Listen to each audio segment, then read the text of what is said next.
outra coisa que agora eu quero comentar com vocês é sobre isso daqui, tá, gente? A Voyager, né? Ela fez pedido de falência, tá? Contra a falência, por não conseguir quitar os seus recebíveis, pois ela é uma das maiores credoras do mercado cripto. E agora, entre mês de junho e julho, várias empresas grandes do mercado cripto que estavam envolvidas aí, a Celsius, a Three Arrows Capital, a própria Celsius e a Three Arrows Capital, elas pegavam e faziam alavancagem durante o bull market. Então, quando o mercado está muito altista, muito otimista, né? Várias empresas, principalmente empresas de investimentos, fundos de investimentos, o que elas fazem? Elas fazem alavancagem. E como é que elas fazem essa alavancagem? Através de captar recursos que elas não possuem de credores.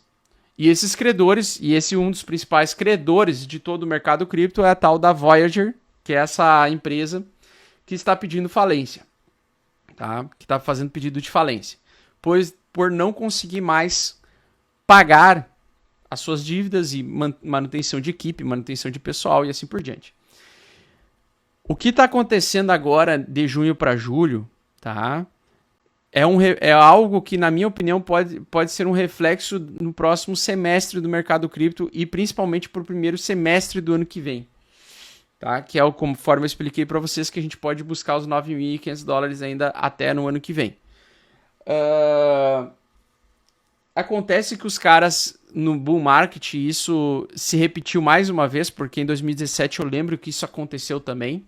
Através a própria BitMEX também apanhou bastante em 2017 para 2018, é que quando nós estamos na euforia máxima, tem muito dinheiro bombando, muito dinheiro entrando para startups, para empresas no geral, e as grandes empresas ou as grandes baleias, o próprio Smart Money, quando eu falo Smart Money, que é o dinheiro inteligente que é produzido pela movimentação desses grandes fundos de investimento, essas hedge funds, como a própria Voyager, você acha que por você ser sardinha, né?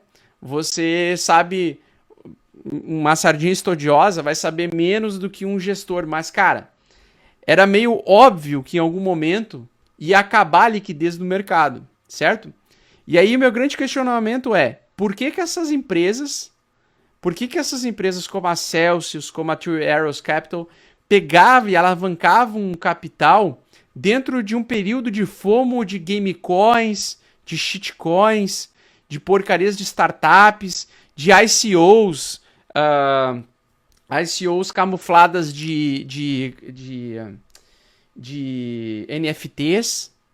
Por que essas empresas, por que essas baleias, esses grandes gestores de fundo, de investimentos fodas pra cacete, que supostamente sabe para onde a direção do dinheiro vai, e isso é uma grande mentira.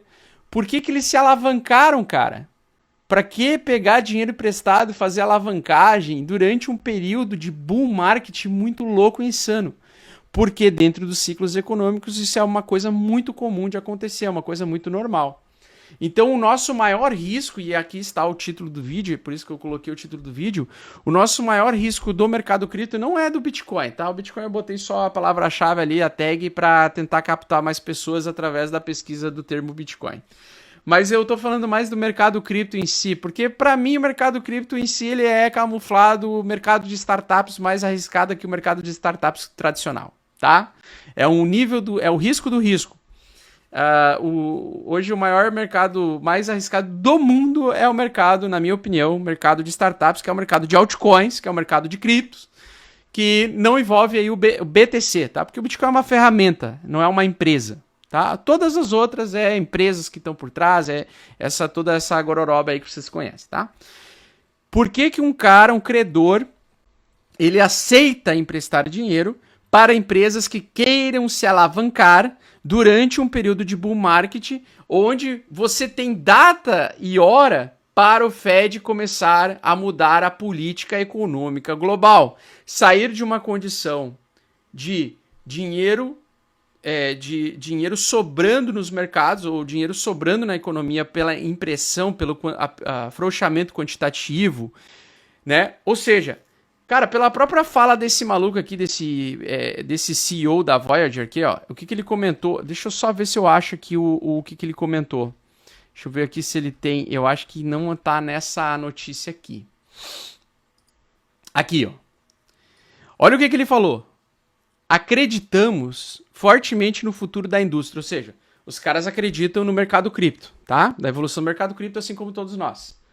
Mas a volatilidade prolongada nos mercados de criptomoedas e o default, né, que seria a ausência de pagamento do empréstimo que eles aceitaram fazer para Three Arrows Capital e para a própria Celsius também, né?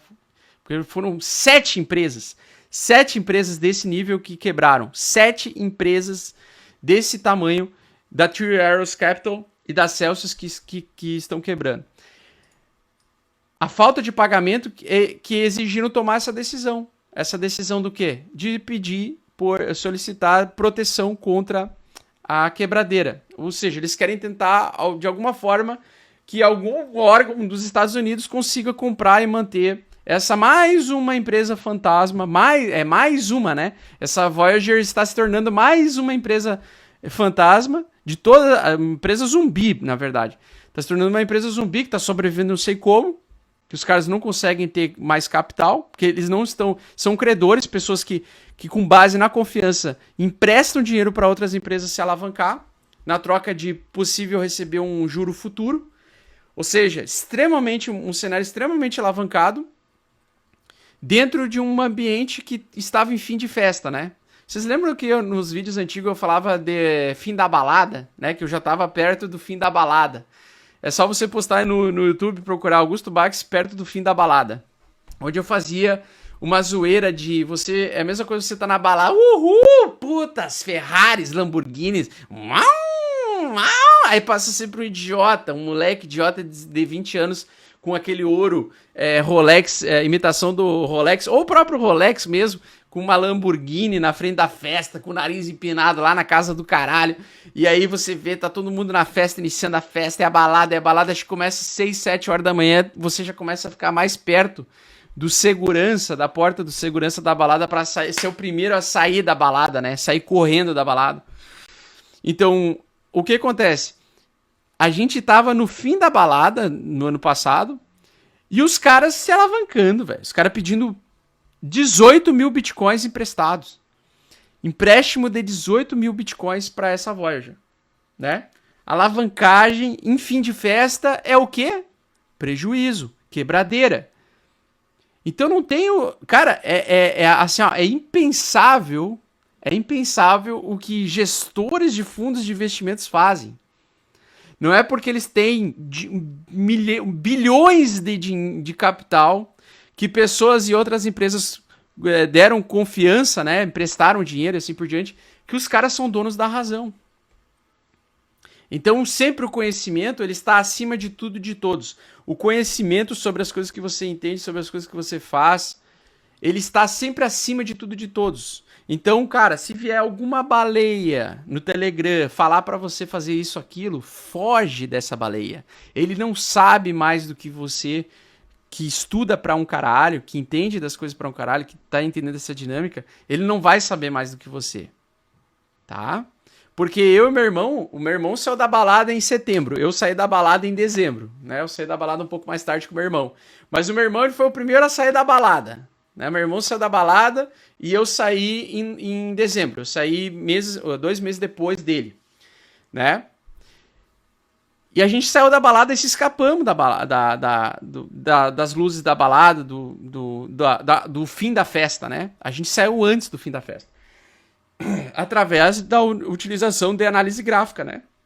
Rompimento de médias, MACD e tal, que são antecipadores. É aquilo que eu digo. O preço...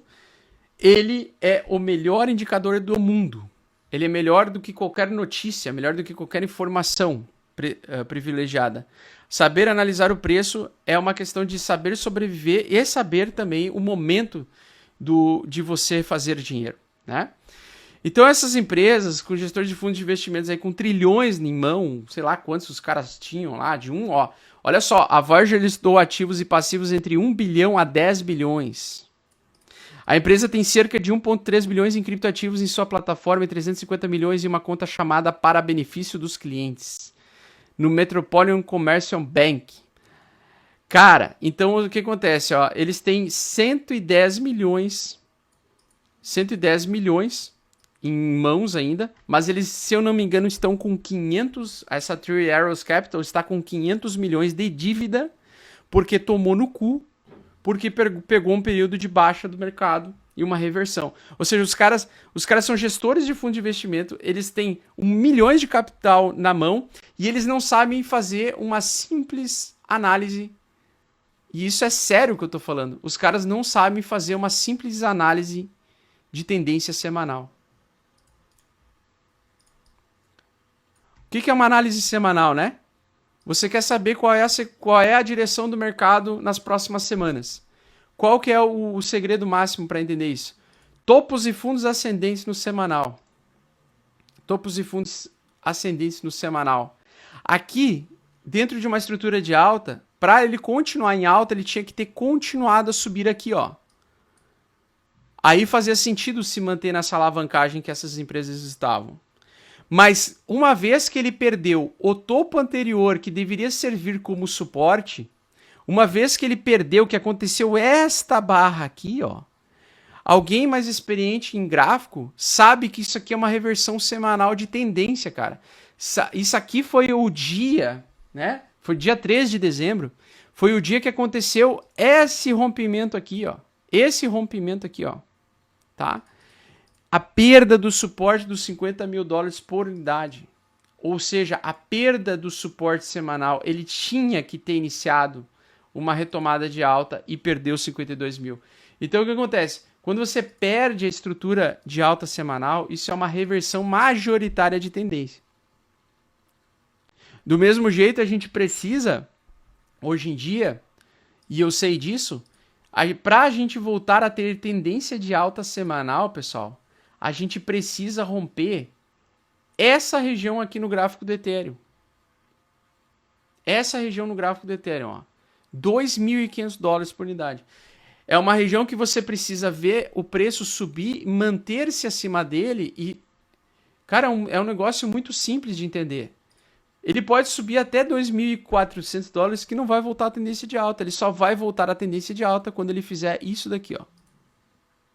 Testa essa resistência como suporte e consegue manter acima. Aí você tem uma reversão semanal majoritária de tendência. Você tem uma reversão semanal. Os caras, um gestor de fundo, ele não sabe fazer isso.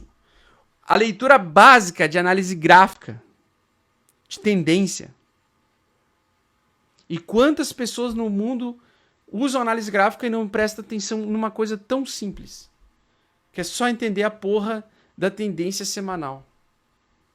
É ela que vai te dizer, ó, as próximas 8 semanas vão ser de alta. As próximas 8 semanas vão ter probabilidade de baixa. Um conceito muito simples, cara. Tá? Olha aqui, ó. Dá uma olhada aqui no gráfico do dólar aqui. Onde é que estava a resistência semanal? A resistência semanal estava no fundo anterior com o topo anterior aqui. O que aconteceu aqui, ó? Gente, o que aconteceu aqui na tendência semanal? As semanas eram de baixa, certo? Estrutura de semanal de baixa. Você anota o topo, formou um fundo duplo, rompeu, testou a resistência e o suporte antigo como suporte e confirmou. Ele entrou em tendência de alta semanal, porra. Olha só essa semana aqui, ó. Quando isso aqui vai reverter? Quando o suporte semanal for perdido. Então, quando é que vai acontecer isso? Não sei. Aí surge outro topo aqui. Quando ele perder o suporte semanal. Então, se ele continuar subindo, ele vai entrar em tendência de baixa quando ele perder esse suporte semanal. É um bagulho simples, velho. Tá? Então significa que o dólar está com expectativa do quê? continuar por semanas em alta. E o dólar por semanas em alta significa recessão, queda nos mercados voláteis, desinteresse dos investidores maiores em ativos voláteis. Tá? É isso. Aí, qual é o grande risco do mercado cripto hoje? Essa porra da insolvência nas maiores empresas que produzem ou provocam o smart money, que é a maior movimentação do mercado, que provoca as principais tendências, é a insolvência de diversas dessas empresas, uma quebrando após a outra. Aí começa a quebradeira pelas maiores. Começa a quebradeira pelas maiores. Depois vai começar a quebradeira nas menores. Porque se as maiores elas conseguem se alavancar e ter mais capital, essas empresas maiores elas provê liquidez para as empresas menores. E aí começa uma quebradeira após a outra. É uma sequência de quebradeira. Então nós estamos no meio da sequência de quebradeira, pô. Já são 7 empresas de cripto que são grandes que estão quebrando uma após a outra. Aqui, ó. 7 empresas de criptomoedas que suspenderam saques e serviços recentemente. Aí nós temos lá, Celsius Network. É uma companhia de empréstimo. Quem quebra primeiro no bear market? Quem quebra primeiro no bear market? Quem quebra, gente? Primeiro no bear market. Os credores, que são as pessoas que emprestam capital, emprestam os recursos deles para outras empresas se alavancarem, ou outras instituições, ou sei lá o que, emprestar. Tá? Então são os que emprestam. Tá? Na verdade, primeiro são os endividados, né? Os endividados, depois os credores, e depois os credores, aí é a quebradeira geral. Beleza? Aí são das empresas que estão abrindo hoje, aquela startup inocente. Nossa, eu vou abrir minha startup em 2022, o melhor ano de desenvolvimento de startups, onde eu vou ter acesso ao crédito fácil, só que não, porque nós estamos em apertamento quantitativo, então não tem dinheiro para dar empréstimo. É recessão, porra. É contração. Aí você tem a brilhante ideia de abrir uma startup em recessão, em um ambiente de recessão, onde você está vendo as empresas maiores já consolidadas quebrando uma após a outra. Porra! Aí os caras querem milagre, porra. Não adianta o carinha da FTX lá emprestar. Ó, a FTX lá, o dono lá da FTX tentou emprestar uns pila para essas empresas, para elas não quebrar, para elas não terem insolvência. Não adianta, porque a própria FTX pode ter insolvência daqui a um semestre. Não adianta. É um buraco sem fundo.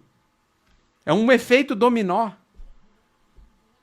As endividadas que foram ajudadas pelos credores, elas quebram, depois elas quebram os credores porque elas não conseguem pagar de volta, quitar suas dívidas para os credores. Os credores é um efeito dominó. Aí depois começa a respingar onde? Em corretoras. Começa a respingar em corretora. Aí começa a quebrar a corretora. Aí depois começa a quebrar banco. Banco parceiro de corretora. Não tem capital de onde tirar. Quando tá em fase de contração, é quebradeira generalizada, gente. Tá? Então a Voyager Digital, a Coinflex, essa Valde aqui que eu não conheço. Tá? Congelamento de saques. Ou seja, os caras não têm dinheiro, porra. Eles não têm giro. O dinheiro para de girar. O dinheiro para de girar.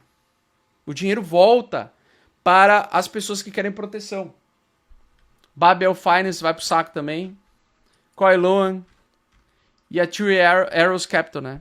Que é um dos maiores fundos de hedge de criptomoedas do mundo. Imagina, ela está com dívida para a Voyager. Ela deve para a Voyager Digital. Então é uma quebradeira uma após a outra, velho.